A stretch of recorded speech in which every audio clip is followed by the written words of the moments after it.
Hello and welcome. The Assetto Corsa Competizione Sim Series. And to a very ill Gareth Ronther, who's going to be showing you through this race at Barcelona. I've just recovered from a pretty bad cough, pretty bad cold, and so I'm sniffly and I'm coughing, and I'm going to be muted a lot of the race because of that, for obvious reasons. And so we're just gonna chill, and we're gonna watch some race cars. We committed to doing the streams more often again. So especially since we couldn't be here last week, I'm gonna make sure to be here today, and we should be back to regular service, as it were, next week. Here in the standings for both of our classes. This is our first season with ACCSS in the new year using the new SGP rankings.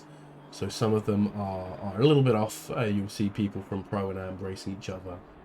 But hopefully after a couple of seasons, these rankings will calm out and we will have them here. Dan Terry leading the championship. With a couple of the main contenders, I believe, not here for today. Eric Larson, as you can see, greyed out there because he has signed out, and I haven't seen Ollie Henley yet, so could be turning up late, could be not there at all. And we have the standings.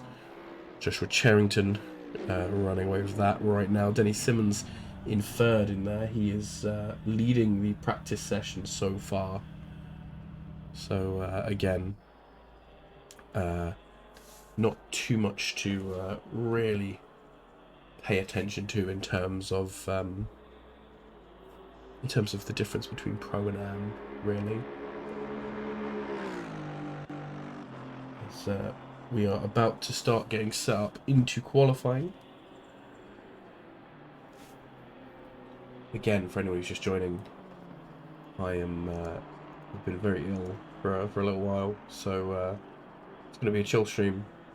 Not going to be too much hype, too much commentating either. I'm going to save my voice quite a bit by just letting the race run a little bit, but I know a lot of people like to watch back these races and such, so we want to make sure there are as many of these VODs out there as we can.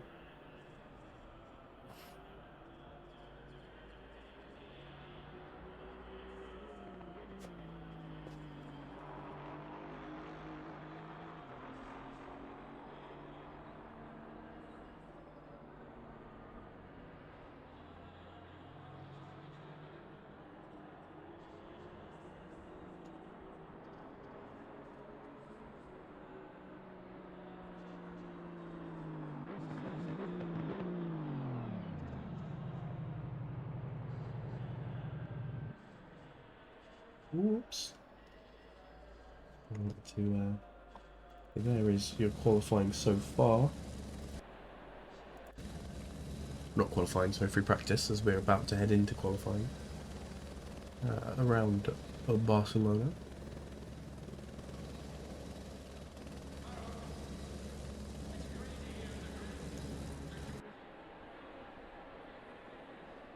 Green light, go, go, go. Oh, Simmons.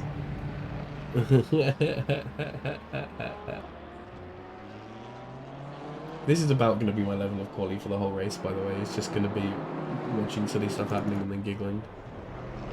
Okay, we're not. Research. 48. There we go.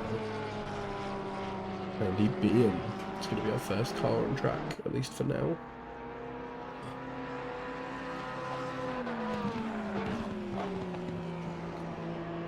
Yep, so, as traditional, Am's out first.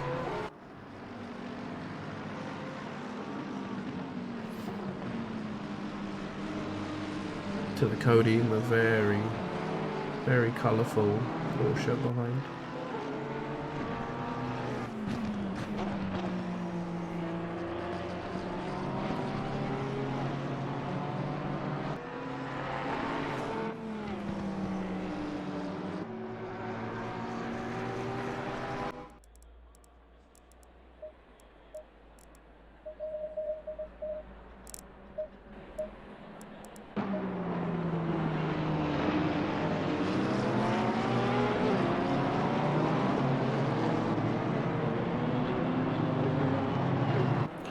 I know I normally have the sound a bit quieter than a lot of other people, so give me a shout in chat if the sound is still too low. Hopefully that'll be better for everyone, especially with how little I'm going to be talking. Send.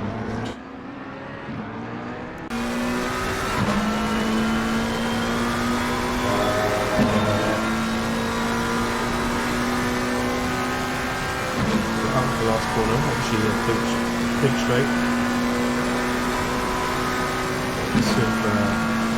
Slipstreaming going down in here to your best and taking the opportunity really. Tricky couple of corners now where we're just not quite flat out. But you don't wait for any of them, you're just going to keep momentum up as much as possible. Braking then just before you get under the Repsol bridge. Diving over to the inside. This is actually where you find quite a lot of chaos happening. It's turn 1. Lap 1, sorry. Then into the big hairpin.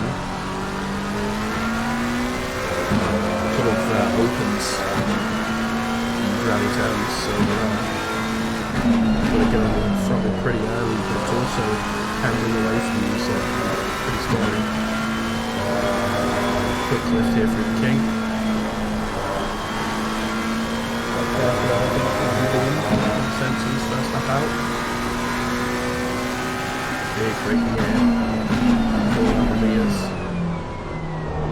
Second head with a lap there, but it doesn't exist anymore.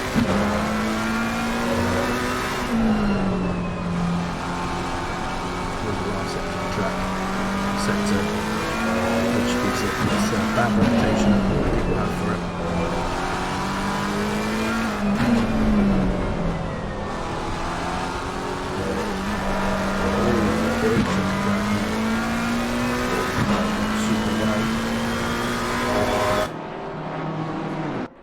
And Tiller's looking like he wants to get past.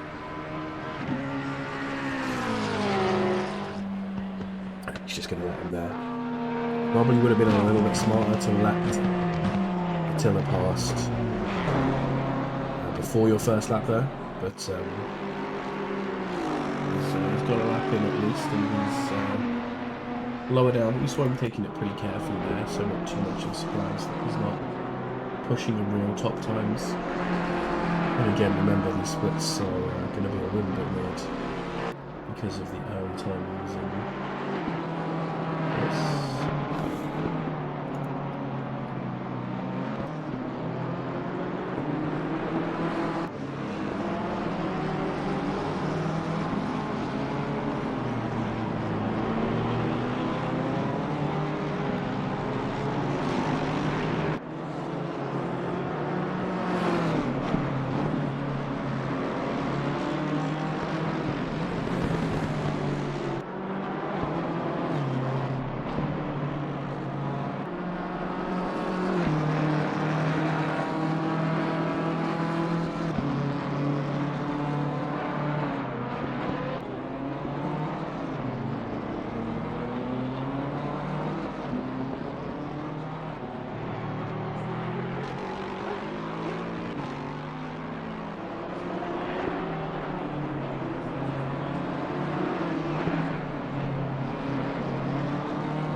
Big improvement here from Charrington, but still in second place unfortunately. So just remind us, a few new people have joined us, that this is going to be a very low commentary race due to me just recovering from a cold. But we wanted to get the one out there for everyone who wanted to go back and rewatch the stream at all.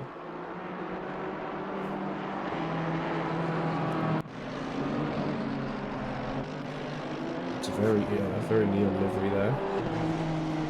The edge. And OTT.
Really improving pretty well on this lap time, but still quite a way to get up to Simmons and Charrington.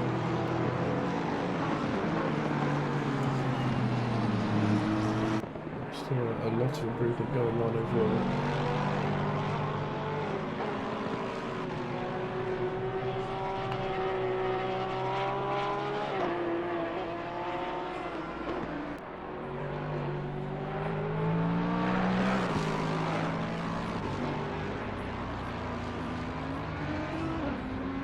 Clearly cursed. Oh no.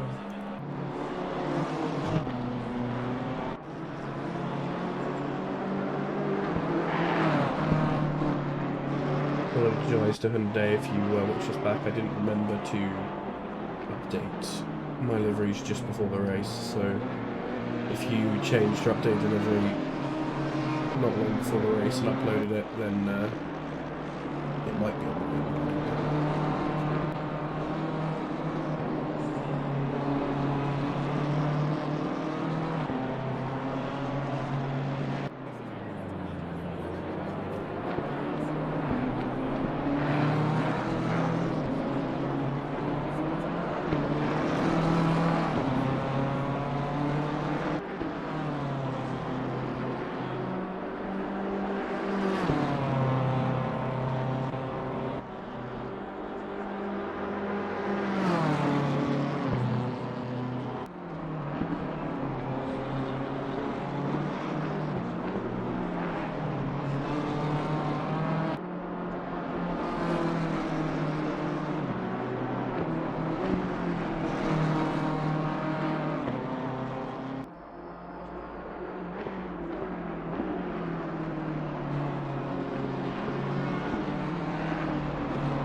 And now we're seeing the pros go out for their 10 minutes. Or even the first of those guys.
as normal.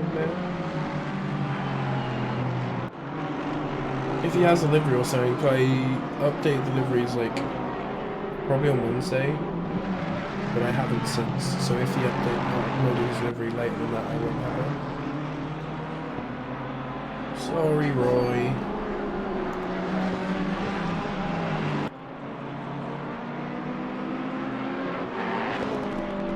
I can see by the colours he's undercoated with the doggy vibes though.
No worries, Hinochi.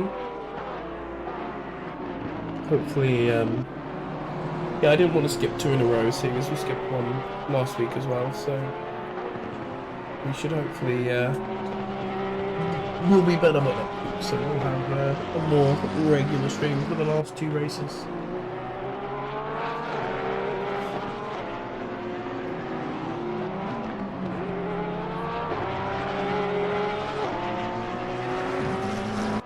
Thank you, my man.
We've got to the last part of qualifying now.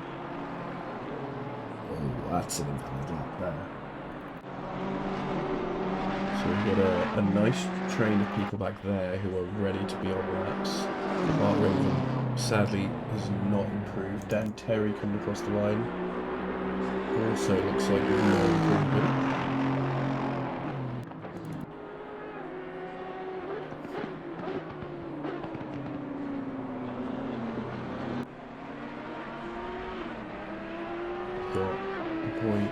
Adam Coop, is he the... oh no! Oh. Just lost the way off the track nice and quick. Is he the highest up Audi or even the only Audi? I can't see another one. John Thomas, the next guy coming round to finish the lap. He is on improvement. Adam Coop is the highest Audi. Mac is also in an Audi, so there are 2 of them. There's Thomas, he should be jumping up a few, up to 4th. Nice run there.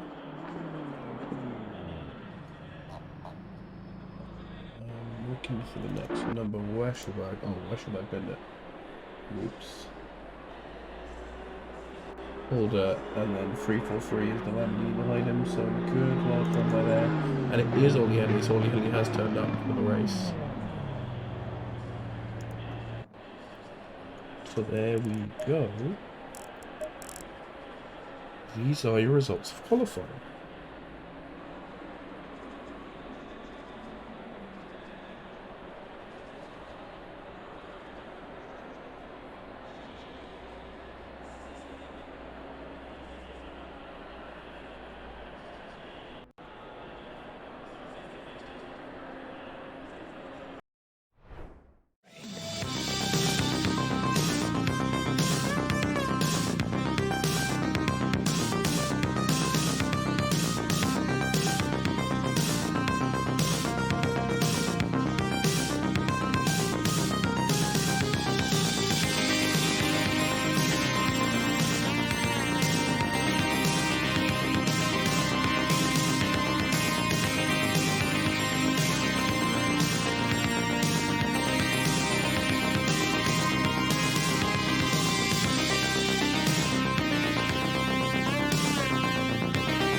So welcome back. This is the start of the third round of the new ACCSS Sprint Championship. This is going to be a 1 hour race around Barcelona, and then we'll be back to 2:30 minutes next week, and then I believe another hour race for the last. On pole position in his Ukrainian BMW is the man we know as Sasha, and just behind him, leader of the AM class in the Honda, Danny Simmons. Ollie Henley and Shane Thomas, two old school ACCSS folks, holding down the second row in the Lamborghini and BMW respectfully. And then Joshua Cherrington and Dan Terry behind them. Bart Raven and Gregor Ludgate in 7 and 8 with Hyundai and Chandler at the end of the top 10.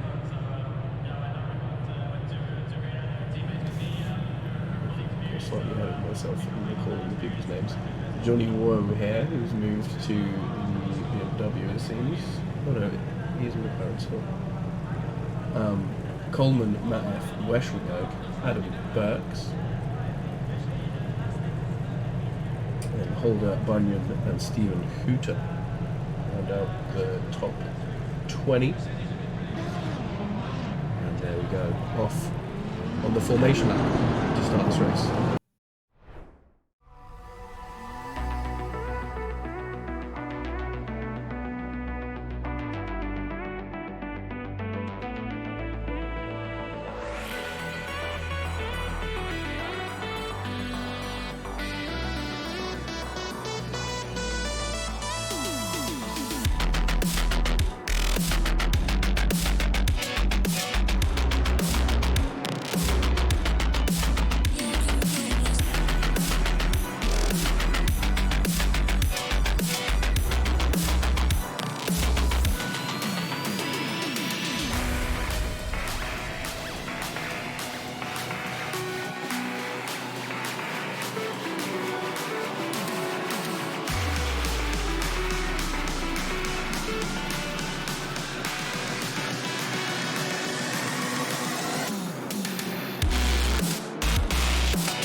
ready to start the race.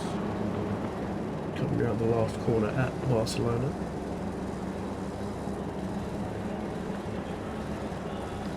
Whenever they do the F1 here, they always talk about how long it is down into the first corner, so we could definitely see some slipstreaming going Green on. light, give it all you got. Got to be careful not to have too many incidents, as we can see the last few cars still coming around the last corner. They should have a nice, safe gap before the cars ahead of them. We shouldn't have to worry about anyone breaking it any times they're not expecting. Sasha keeping a defensive line around there, and Henry has taken the second position from the Honda of Danny Simmons, who's down to fourth already as we slot into the third corner. At least at the front so far. Seems like not too much of an issue. And there we go. We've got the big crash near the back. Let's see what happened here. The driver with Matt F there, and Matt F just comes over into an Aston Martin.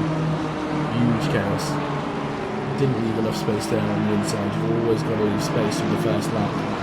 No matter if you know someone's there or not. You should expect when someone probably is. So here we go.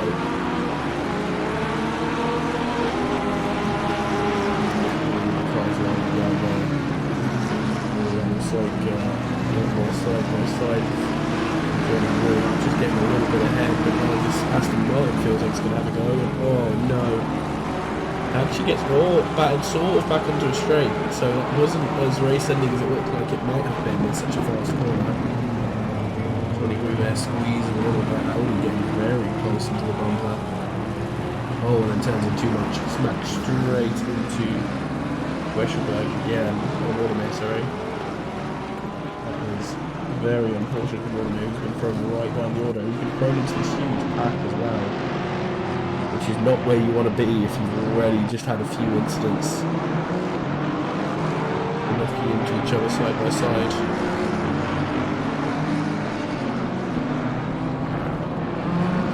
Oh no. Let's see what happened. I was looking at the time board.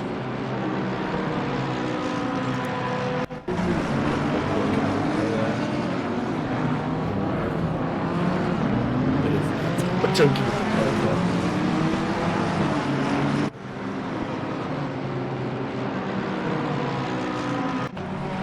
And we are back to live time. I should put on the standings again.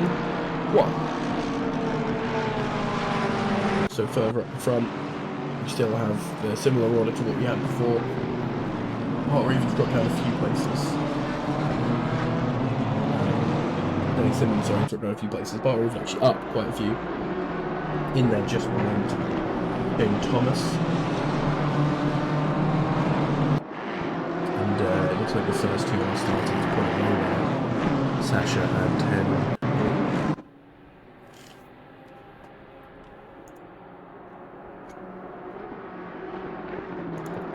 Shout out Eckhart Glan with the fastest lap of the race so far.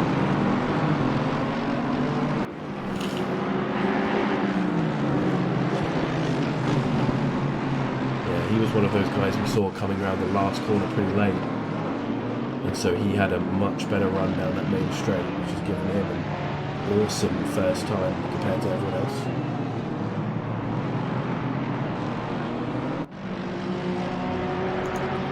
And Bert's there just ahead of him, down 14.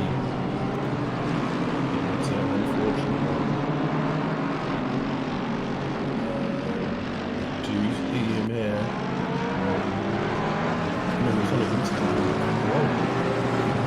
I actually don't see him on the incident, so it must have been a result of someone else's crash or something. So yeah, he goes into the pits to get that repaired or whatever.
but unfortunately Chandler's not even going to get to have a go at Lanteri now.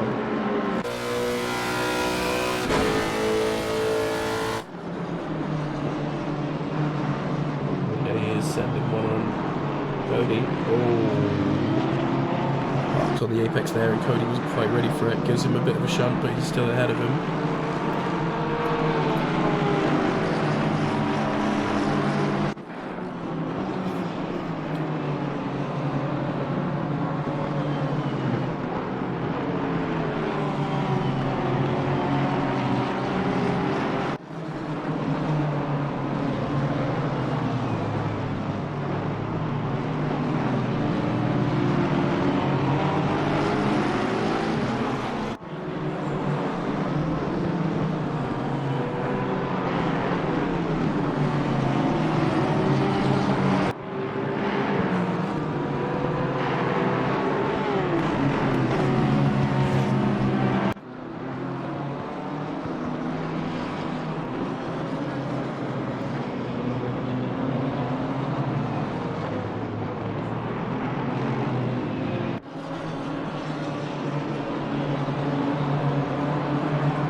Hello Roy, I've just been joined by Roy here. How are you doing, my friend?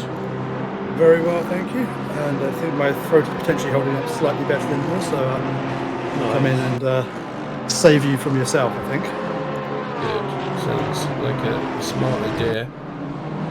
Yeah, I certainly feel your pain. I think I was in the same state as you a couple of weeks ago, and I foolishly decided to solo a commentary on a 2.4 hour race. Let's say the next day I felt like I'd been swallowing glass, so yeah, definitely I think you might appreciate the help. But so we've got a little bit of a running away Sasha at the front. Yep, absolutely. Sasha and Henley both pretty far away from everyone else. But behind them we've got quite a nice train starting with Shane Thomas here. Nice battle for the final podium position. And, seeing those BMWs fighting away at the top.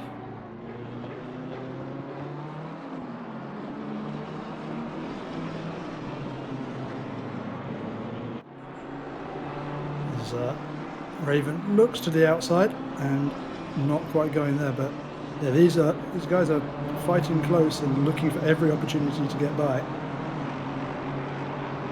And good to see that the recent tiny nerf we had to the Honda still is keeping it up in the hands of Simmons, at least, keeping it near the sharp end, so it hasn't obviously been hurt too much by its little bit of power reduction.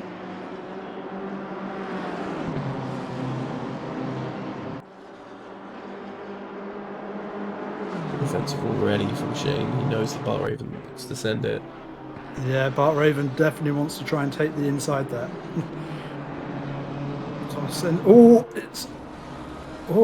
It's good on the brakes there from Raven. Gets it turned in, but Thomas with the better line manages to stay ahead for now. But with this much pressure being applied, still 50 minutes to go in this race.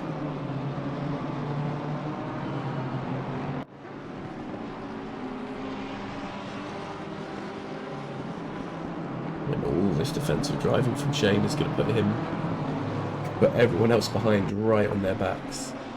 Yep, you can see the likes of Dan Terry and Chandler catching up as well. What is currently a 4-way fight over P3 could very soon be a 6-way fight.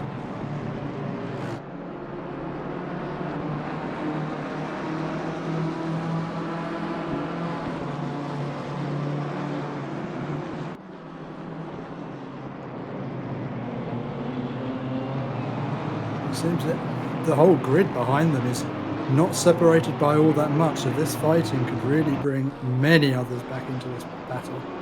And all the while giving Henley and Sasha All the gap they could ever want, yeah. Yeah.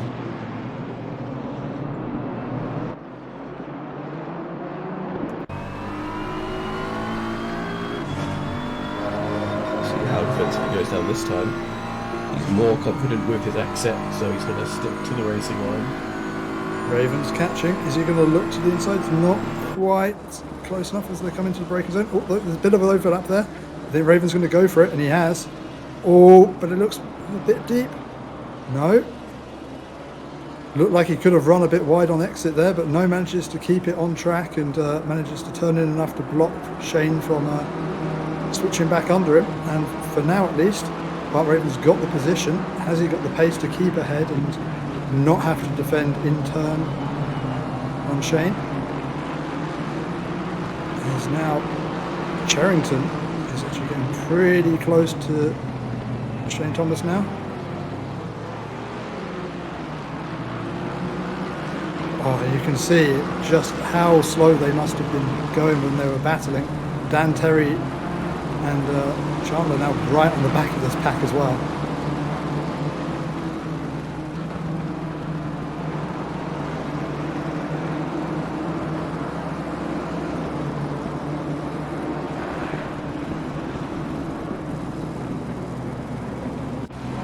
So it does look like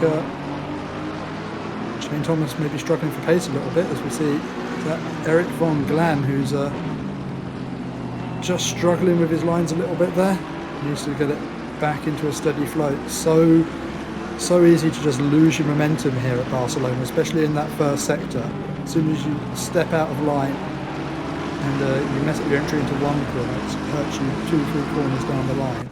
Yeah, as soon as you've been overtaken by one car, it's very easy to see other cars sailing past, which of course we didn't quite see in the situation with Shane Thomas. He managed to keep it to just the one car getting past him.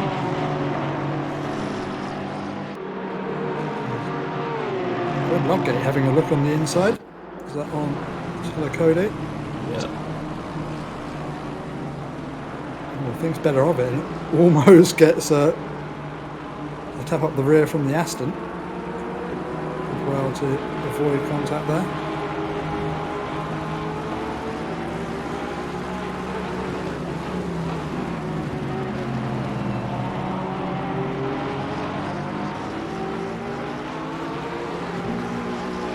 Getting some good racing here, which is not something you always see with a Barcelona race. Sometimes they can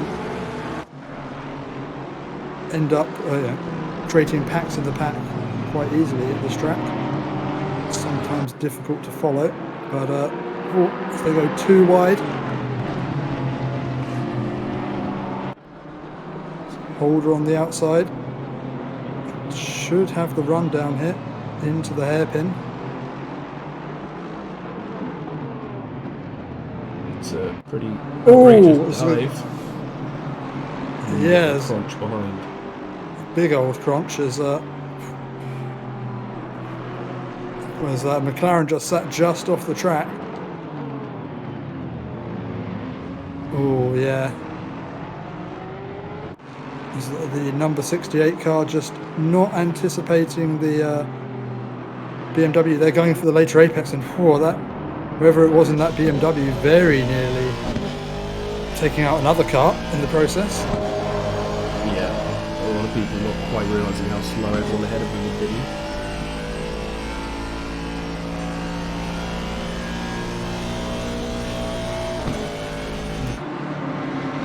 Looking at the timing tower, it does look like Bart Raven has managed to create a little bit of a gap back to Shane Thomas.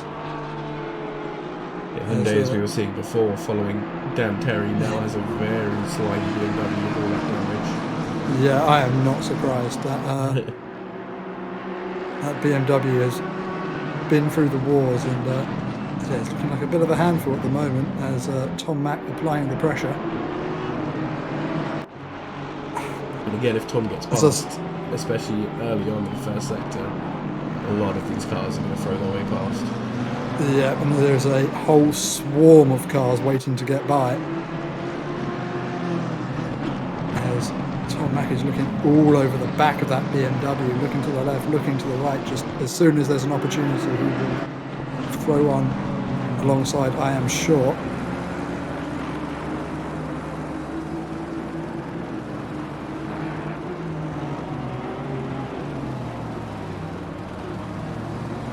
As Tom has a little look to the inside, and he gives him space. Sensible driving from this group. Less space given at the back there though. Wishelberg pushing, I think it's Schlink off track a little bit. Schlink now falling back down ahead of Johnny Wu.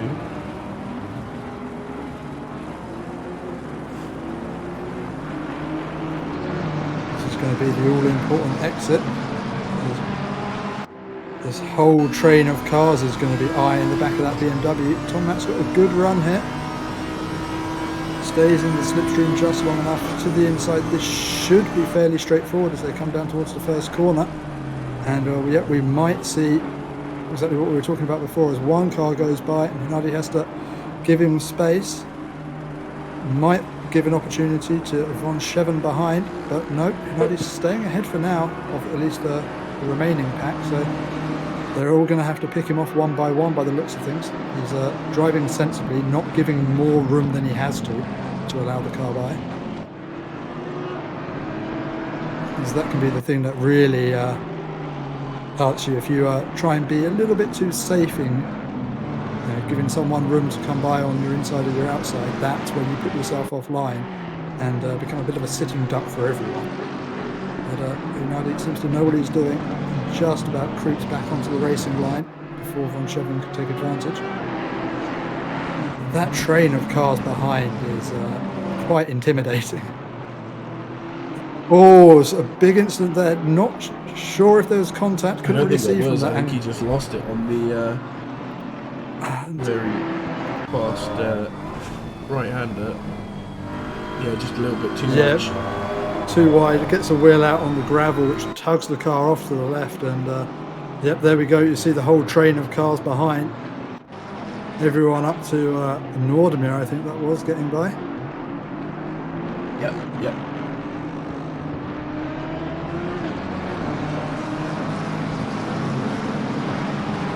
This is still the train now, but now Mack has a chance to pull away if he can display his pace at the front and the back. Yeah, we get a chance now to see the pace of all of these cars who were stuck up behind Unadi, and are they going to be able to pull away? It looks like Unadi keeping with the pack. Well, actually, no, sorry, actually dropping off the back of it. I think it was another black BMW I was seeing there in the pack. That was Schlink, I believe.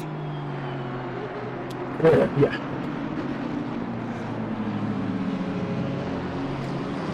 As Schlink, running very wide, has allowed Wu through.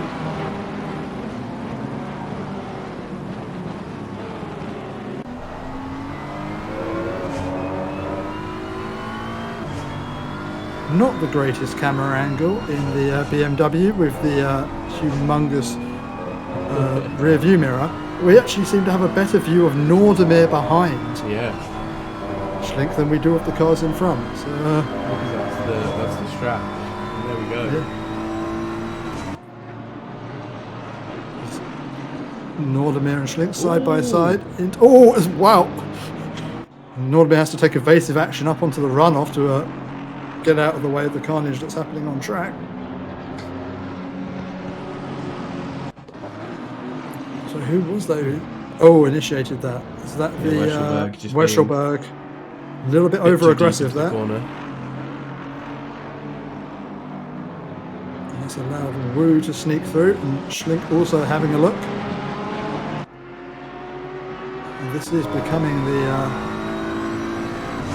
part of the field which is getting their elbows out at the moment.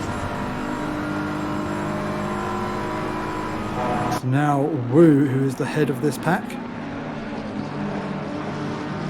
as Tom Mack has been able to pull away just a little bit over that past lap.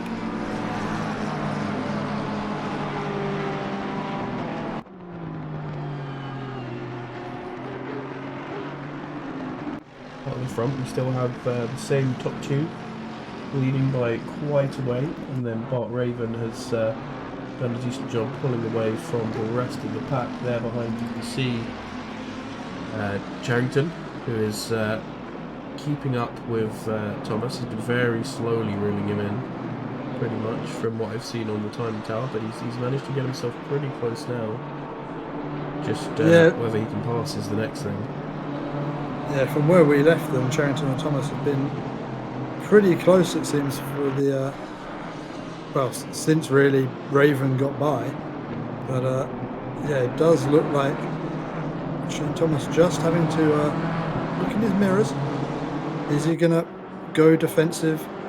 And this one doesn't look like Charrington's quite close enough to force Shane Thomas to have to defend that inside line. But they will be close as they get to the first corner. Definitely not close enough for Thomas to have to worry about it this time around.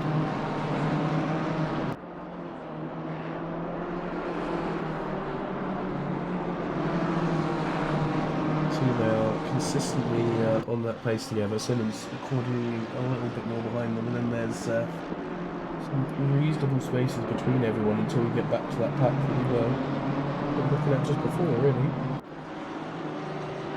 Yeah, it does seem that battling with Bart Raven was what was considerably slowing Thomas down, as now that he's under a bit less pressure with Charrington that little bit further back, they have been able to pick up the pace to pull away from the likes of Terry and Chandler. Not quite as close as they were seeming towards the end of that battle. Now, Hunardi under pressure from Von Scheven is looking to the inside after that incident they had with Weschelberg earlier to claw their way back up through this pack. And yeah, that BMW Hunardi does not look like the most comfortable car to be driving right now, as again kicks its rear out on the exit. And this race has a very short pit window, just the middle 10 minutes of the race, so he's been forced to run with this damage or to have to pit twice, so he will be able to repair it soon, but he's already lost a large amount of lap time from having to carry this damage so far.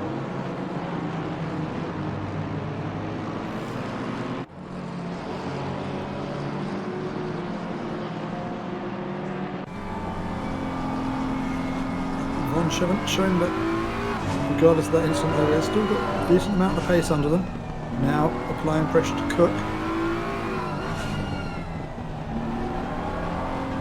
little bit deep into there, so he's going to have a little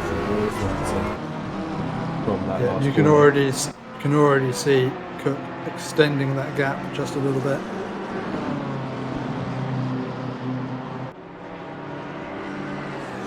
And that's sometimes what you can get when you get your sights on another car and get a little bit over eager. Running a little bit too deep, especially that third sector here at Barcelona. It's so important to every single corner is all about just setting up the next one. If you try and bite off too much in any one of them, you're going to suffer up when you come to the straight.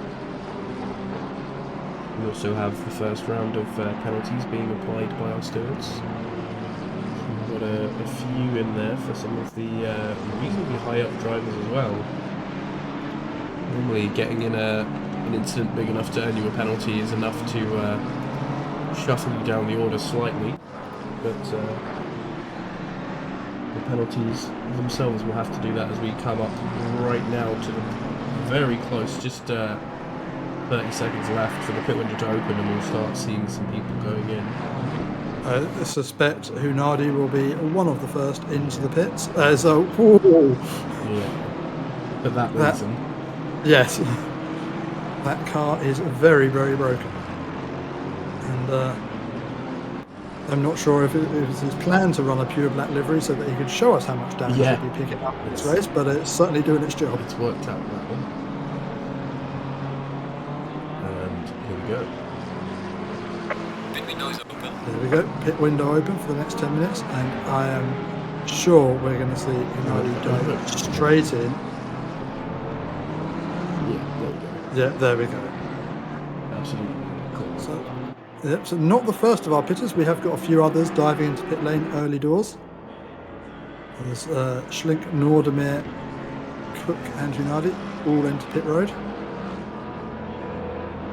Lucky as well with an also very battered up car. Yeah, so that... Ooh. It looks like every single panel's got damage on that Porsche. Yes.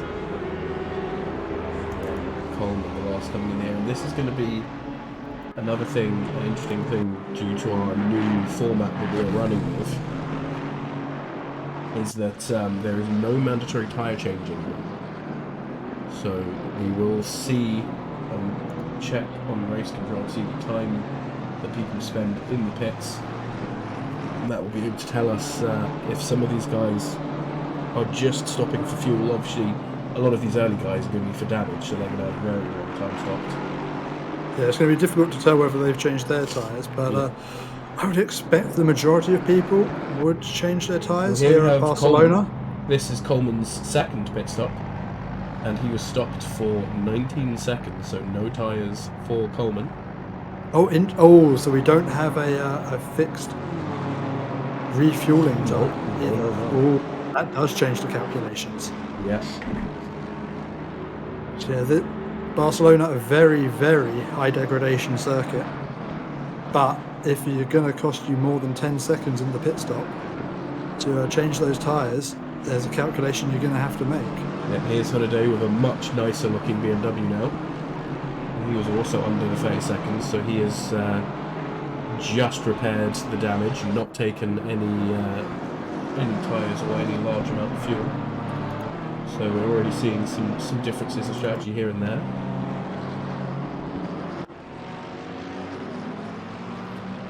Well, Adam Burke's right on the back of Grotto, and you can see the size difference between the M4 and the McLaren.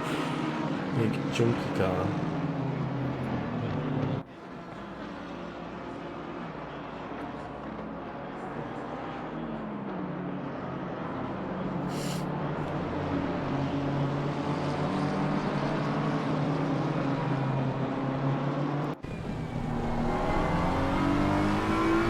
This is all going to be about who can get the best exit, and well, at the moment, it was looking so good for Burks, and then he goes too deep on the second part of the chicane. I think they both equally messed up the chicane, so it's going to be interesting to see how this looks as they come down towards the first corner. Looks like Burks is going to be just a little bit too far back to try anything. Yeah, rather suck there. He is He's a faster driver. Looking to the outside, however, not necessarily the easiest place to try and play. That is Sasha in his Ukrainian BMW looking for a way past. Didn't have to look too hard there. I think Adam may have just lifted out slightly to allow him by, but the pace that Sasha's got, I wouldn't be wholly surprised if he didn't just find a way past himself. Absolutely. Put a very bad corner there for Otto and McLaren. Might just have the saving grace of not being such an easy corner to go too wide into, but no, it's given the space to Adam. And there's contact. Very nearly sent spinning by the freshly repaired Hunardi. Yeah. Luckily Dennis is alive there, and also Ollie managed to sneak past without any trouble during that incident.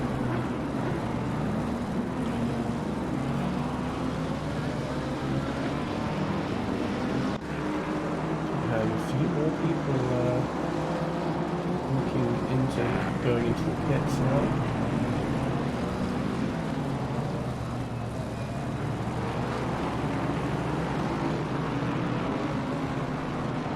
This battle continues. We've seen Will Chandler on the back of Dan Terry for quite a while now. Been within a second or two. Yep. He's been very slow bringing himself in. Neither of these guys to pit yet, obviously. Be interesting to see with these two so close together. What do they do for pit stops? With Dan Terry taking a very late exit to the pit lane, cutting right across that red and white cross-hatching. Well. It's like most of the grid is pitting at this point. So this could be an opportunity for Chandler, especially if some of those cars come out in front of Dan Terry and impede him on his exit and his outlap. Paul Cook here, leading those who have pit with only 7 seconds stationary. So he's another driver who didn't change tyres, and we might see people chasing him down at the end of the race. Yeah, those right-hand tyres do take an absolute beating here at Barcelona. With this being a 1-hour race, without changing those tyres, they're going to be getting towards the end of their, not necessarily their life, but it's a sort of maximum level of grip they're going to give, and that's going to start disappearing. And Terry, Dan Simmons, Shane Thomas also did not take tyres. And a couple of cars behind, Bart Raven. Seems like he might have. You can see how far back he is now, just coming out the pit lane, as we knew he was ahead of Shane Thomas, and there is Shane Thomas now after that pit stop, going into the hairpin already. So that's the time that he gained in the pit stops, and now we'll have to see if that carries on the track. Yeah, this is going to be a battle to keep an eye on.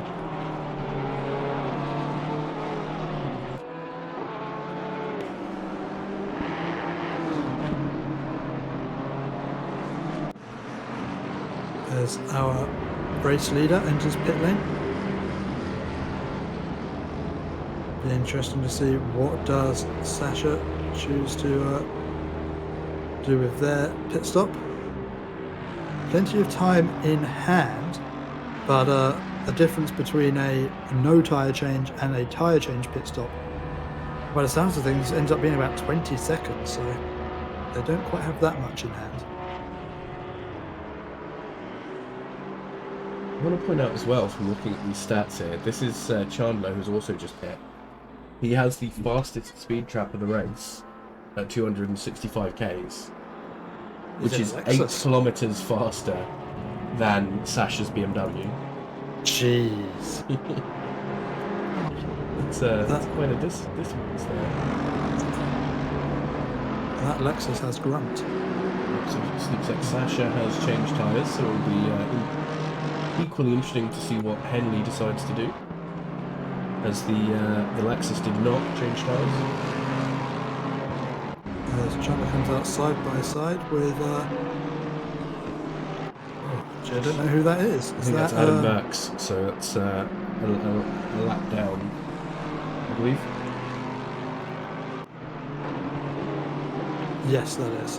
He was in the background. He pit earlier due to the incident that we did not see, and then he is also pit now for his mandatory. And there we go, there is the Lamborghini of Henley. Very few people left to pit now, it's just Henley, Cody and Coop, and Dennis Gotto. 1.5 minutes till the pit window closes. So I would hope everyone's able to get in and get their pit stop done. I don't think we've got anyone who's just driven past the pit lane who still needs to pit. Dennis has just gone in. So here, Coop is up. That's easily going to get to the pits before the minute's up, but that is Cherrington. Yeah, that is a fight for position as well. So Cherrington won't be appreciating this one, I don't think, with a car that's yet to pit holding him up, but well within his right to do so. They are fighting for position, but Coop will be diving into the pit lane now. As Cherrington perhaps doesn't anticipate the dive to the pit lane. So Ollie Henley, I am going to hazard a guess, did not change his tyres. Yeah, absolutely. He did have a lot longer pit stop than anyone behind him, but nowhere near enough to have changed tyres, so just taking a bit more fuel or maybe getting some repairs done. So I'm guessing you have ACC race control open right now. Yep. Quick bit of maths. What is the gap between Henley and Sasha? I would do it myself, but I cannot read the timing down on Discord. Sasha is 12 seconds behind him. Ooh, 12 seconds, 24 minutes. So that's going to translate to roughly 14, 15 laps. It's going to be tight, I think. You have to keep an eye on those lap times. And especially since it's obviously not just about them. He also has all these other cars in his way. It looks like he's just got past Dan Perry, so Dan probably giving him that position to try and catch a nice slipstream down the main straight. But people like Simmons and Thomas may not be so kind. Easy. Yeah. Although I guess that's when we get to see how much of an advantage these new tyres do give Sasha. You see already Dan is struggling to keep up with him at all with that old rubber on.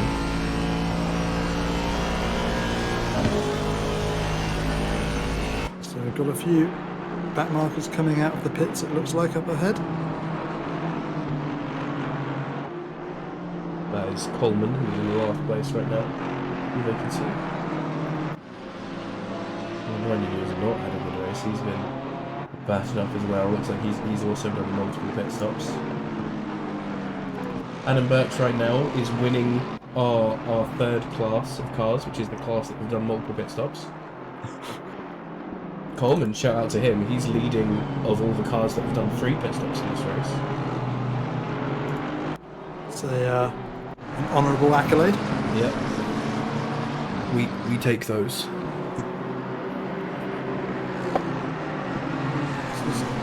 Oh, Westerberg on the back of Unadi again. Now a slightly fairer fight than the ones we've seen before, now that BMW is in good repair. Westerberg looks to the inside. Oh, it looks like the other McLaren's coming through as well. That of Wu. Oh, Wu might even be able to take Westerberg here. That is a good opportunistic driving from Wu. Good job Johnny Wu when he's on the inside of here, which is a far better line to take through that corner. Oh, yeah, you can see just how much more grip that inside has. From the angle of that corner, it looks like the sort of place you should be able to take multiple lines, but it really is not. Yeah, the outside of that corner has got adverse camber and not much rubber on it, so yeah, it almost feels like it's just you're just sliding out.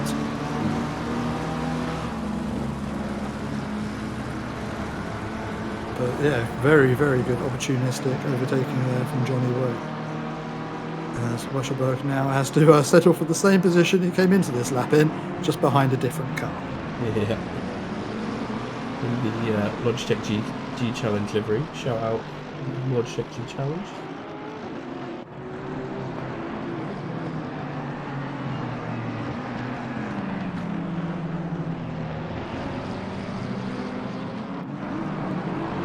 Looking like he's got the pace at the moment, so perhaps didn't choose the best line for the overtake on Unadi, but he's got the pace to go on the attack with Wu. So this could be a battle that goes on for a number of laps now.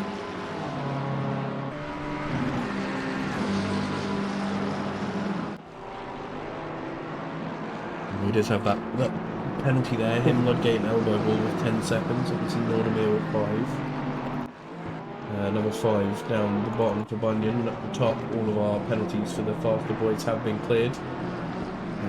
Alexander, the man we know as Sasha, he is set new best lap of the race, 1:44.1. Is on an absolute charge now, catching right up to Danny Simmons. Yep, you can see, oh there we go, actually, just as I say that, 1:44 flat. You can see the advantage of this fresh rubber now. What are the lap time differences between Sasha and our leader, Ollie Henley? Ollie Henley's last was a 45.5. Oh, that is a considerable difference. This is... And that's not particularly slow either. Everyone else around Sasha and Henley is slower than that. Simmons is about on that time as well.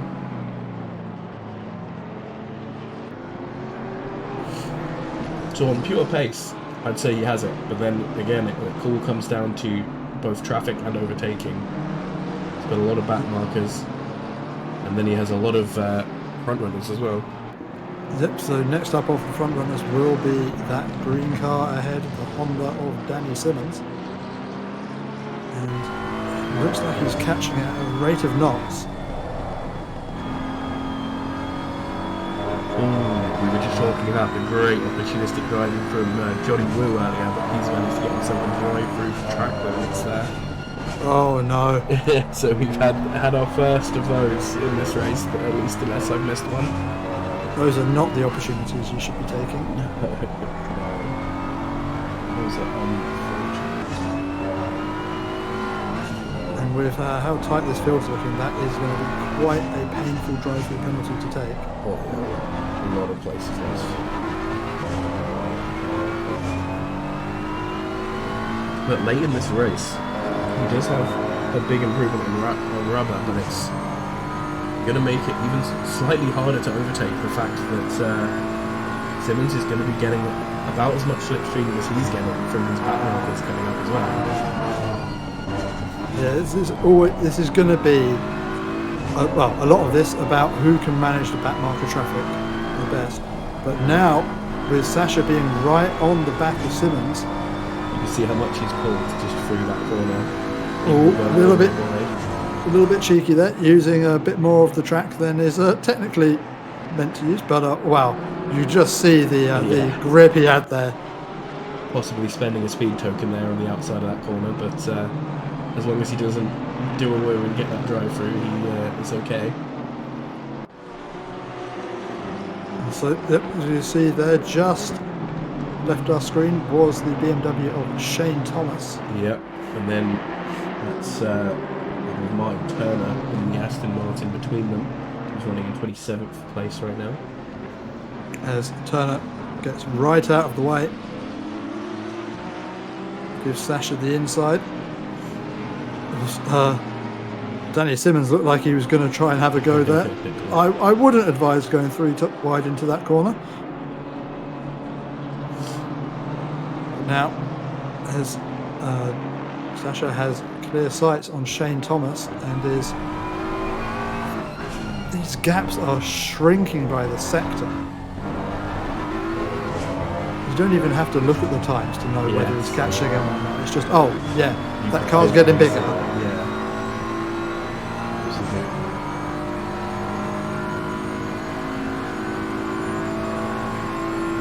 That car just in the distance there, you saw around the corner, it is Ollie Henley, so he has all of his rivals in sight.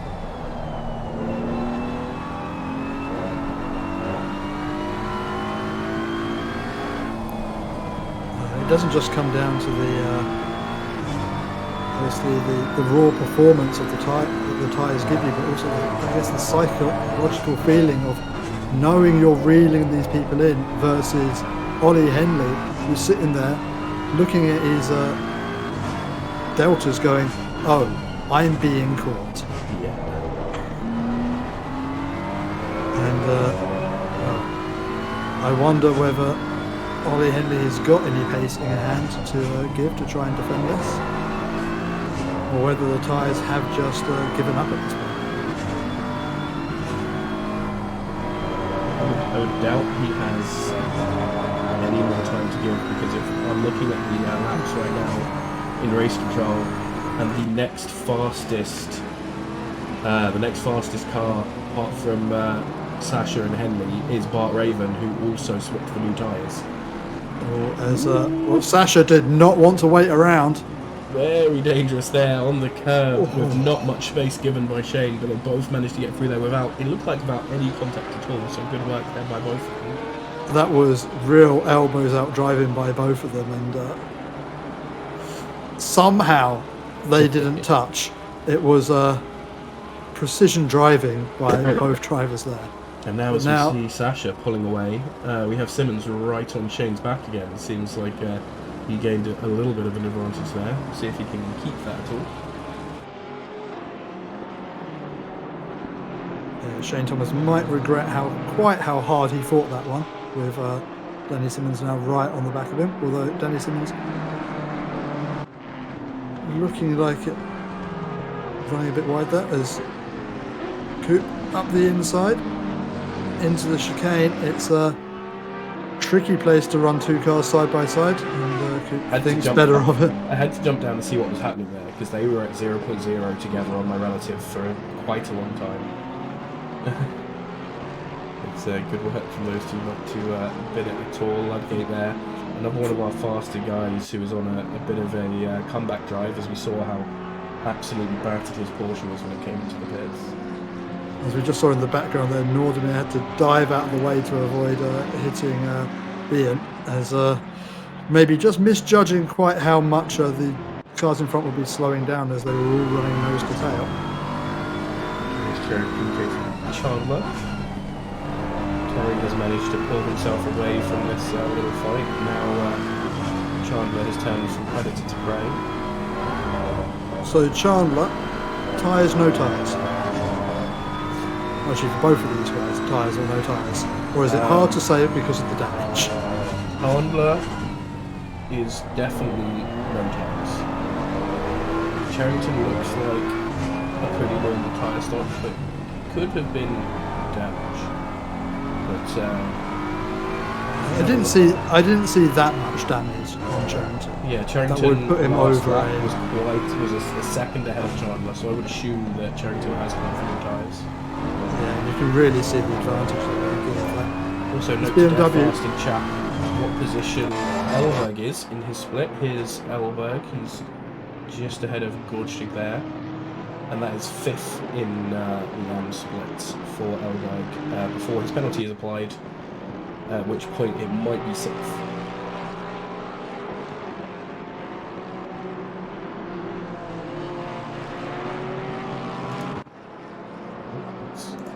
Oh, as yep, Charrington is through. Just fully As- passed on the straight before even the corner, so that is just the Yeah, difference just- that those tyres give you on the exit, right? much better drive out of the corner, and well, he's through. It looked like as we were switching away, there might have been a little bit of a moment through the final corner for Chandler, which would have helped, but yeah, it looked like it was going to be an inevitability either way. As Weschelberg on the back of von Scheven.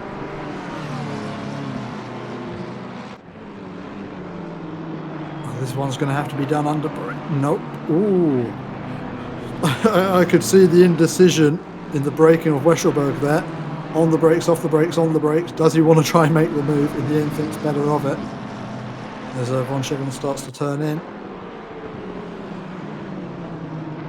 But Weschelberg looking like he's got some pace in hand. The McLaren looking like the more planted of the two cars in this battle. Weschelberg just has to straighten up the wheel to avoid going into the back of the machine.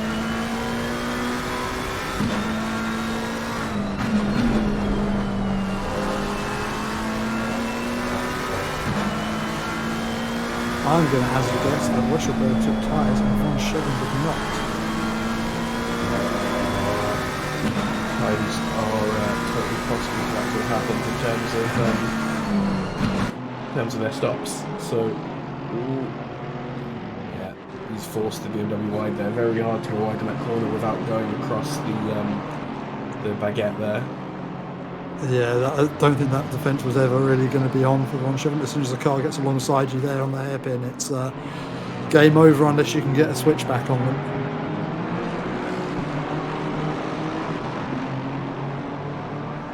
We're also for 5 seconds there, which I think is for that pileup we saw in the hairpin a while ago, where he did not slow down enough for the cars ahead of him, but he's now right on the bag of Gustav Gordstick.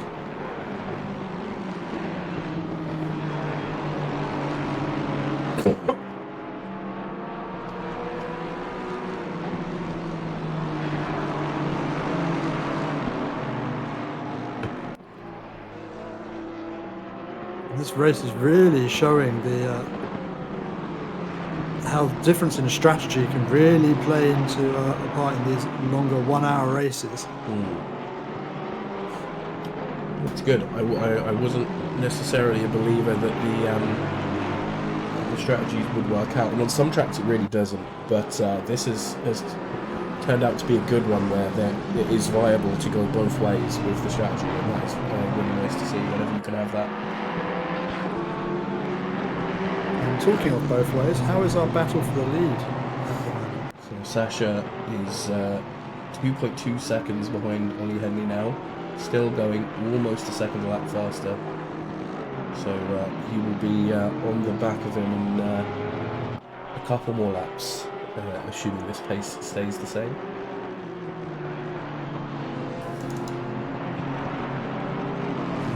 Gorstick getting a little bit out of sorts, and I think he's getting eaten up a little bit by the cars behind. Again, I'm guessing another car that did not change his tyres.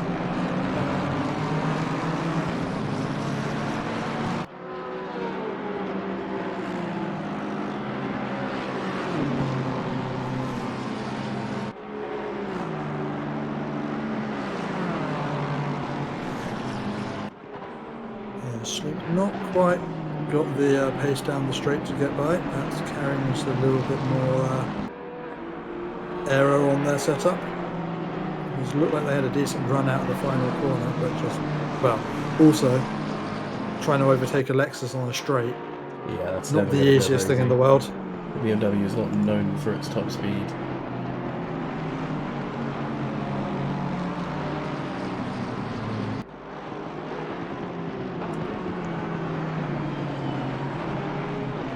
Slowest only to the Porsche out of the grid we have here.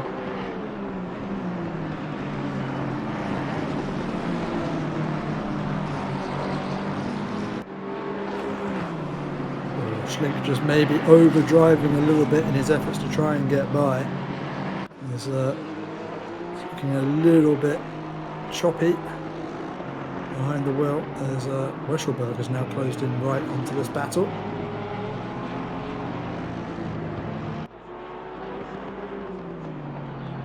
There's Grustig running out over the baguette, as you called it. Oh, Schlink just seems to be getting a bit impatient. Yeah, it can be really hard to drive behind someone if they're just slightly slower than you, especially if in some corners they're a lot slower than you and then in some corners they're not. That can be the worst, because then you're trying to totally reorganize your driving in those corners to work around. But this is looking promising for Schlink. Yeah, has got close enough under that spoiler that the drag of the BMW isn't such a big factor. Nice work, as we see here. Oh, he's going to give that position back. And some. But as we are watching that, as I was saying, it was 2 seconds before, it is no longer 2 seconds. Oh damn. I was going to say I think we've got a battle on our hands here, but I suspect this is going to be less of a battle and more of a massacre. As they come into the... No. Oh! That's not what I meant! Yeah, it looks like you were right, but not in the way you expected to be right. So Sasha there, you've got a nice view straight in front. Just in a little bit too early. Yeah, just turns in as if the Lambo isn't there. Didn't quite realise how far alongside they were. Clips the nose of the Lambo, but luckily for them they are both alive. And can go on for a few more tries. And honestly, with the pace Sasha has with those new tyres, even if he got like a 5-second flat, like he could probably still make that. Yeah, but possible that Henley's thinking the same. It's just if I can hold him up for as long as possible, another lap or two, I might be able to keep that gap below 5 seconds by the end of the race. We've also had an incident here. We'll try and find a replay of this. This is Michael Smalley. Oh no. That's not the line. No, that looks like some sort of issue had already caused him to give up there. Unfortunately, for Small, either some sort of disconnection or just some sort of someone calling him in his house or something, he needs to leave. Ooh. This is going to be quite the run out of the final corner, as Henley already looking out of sorts. This is going to be like Campbell's, sure. Sasha goes a little bit wide there, just giving him some space to catch slipstream. And the last moment comes out. Oh, it's not that BMW's It's so slow in the top straights. speed, just not quite enough. The Lambo But, just doesn't care. But you can see the grip that Sasha has over the Lambo.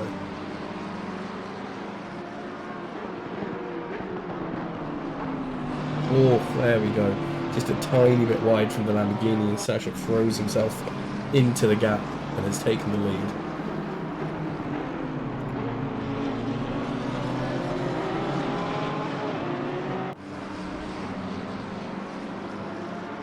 And now this is all on Sasha to try and pull that gap. I'm sure the stewards will be looking at the turn 1 incident from the last lap. So it's absolute push time now. Yeah, Sasha. this time he just even though that could very well be seen as a racing incident, he just needs to assume that he has a penalty at this point and just push as if he does.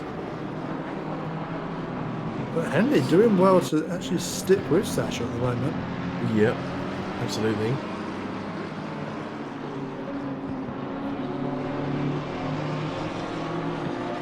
He's not giving up. You can obviously see the grip that Sasha has, but he's throwing it into every corner with gusto.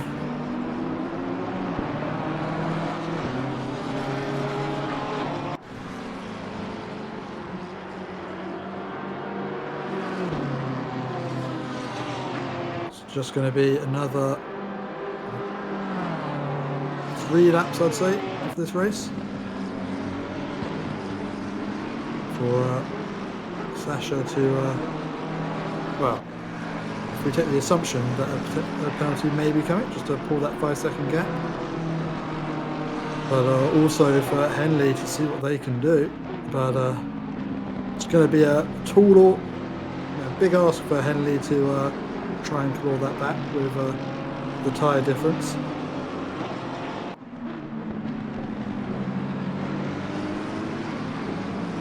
As it looks like behind, actually, Dan Terry might be under pressure from Bart Raven.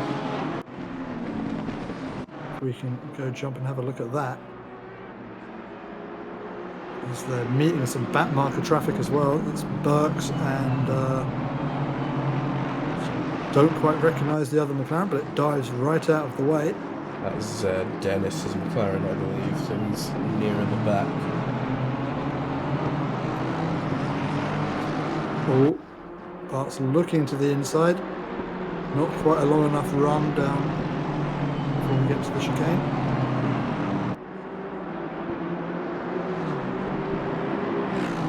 Based on where these two were when they entered the pits, I'm guessing Raven took the tyres and Terry did not. Yep. I believe that Raven is the second driver on the standings of those who's taken tyres. It's Sasha and then Raven.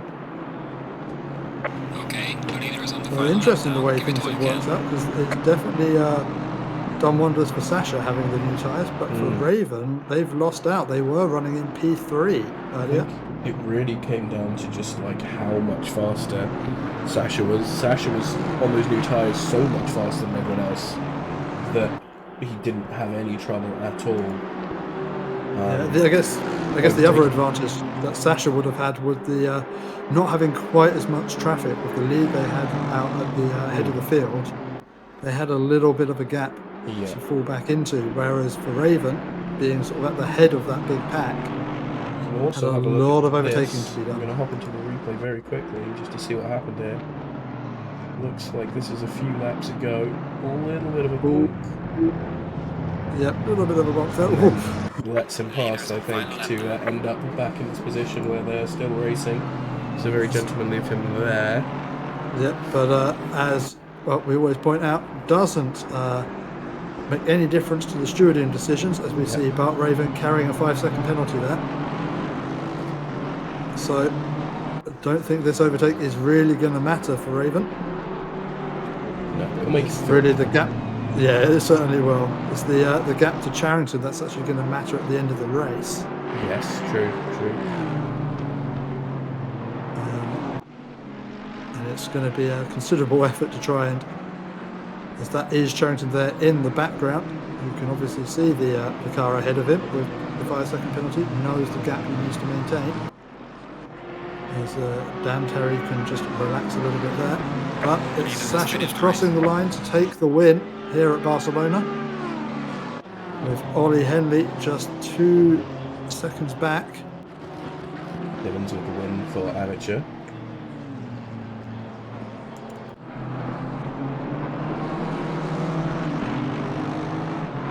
And also to Shane Thomas coming home 3rd place to round up the podium. That no tyres change strategy working out for him. You see Bart Raven, Dan Terry, Charrington, and now Chandler across the line to round out the AM split podium. Yep, we got both our podiums now. And then we're going to have to wait a little while before we really get the final results, because obviously you can see here, especially in the midfield, a lot of penalties to get sorted out. And obviously the game will do that automatically once they're all round and the session has ended. Or as well, yeah, I think there might be some more penalties coming. Philip, you were the only one in that train without a penalty. Phil now left you've just out. got one. Well, I mean, actually, to be fair to Von Shevan, if he does pick up a penalty and it's less than 10 seconds, still fine, works out better for him, yeah. It'll still end in the same place, yeah, that's true. Tactical barge. That is true. We do not condone this behaviour, by the way. The ACCSS promotes quality, clean driving. Well known for having absolutely 0 punts, as you can see by the known penalties that we've needed to give out. But there we go, the last 2 drivers to come across, Coop and Bowen. And there we go. So you can see the finished timetable for everyone as the top 20 there. After they have settled out, so Bart did drop just behind Charrington. So as things work out for you, note to death in the chat, Elberg picking up P4 in the end, in the AM split due to all of those penalties. Yeah.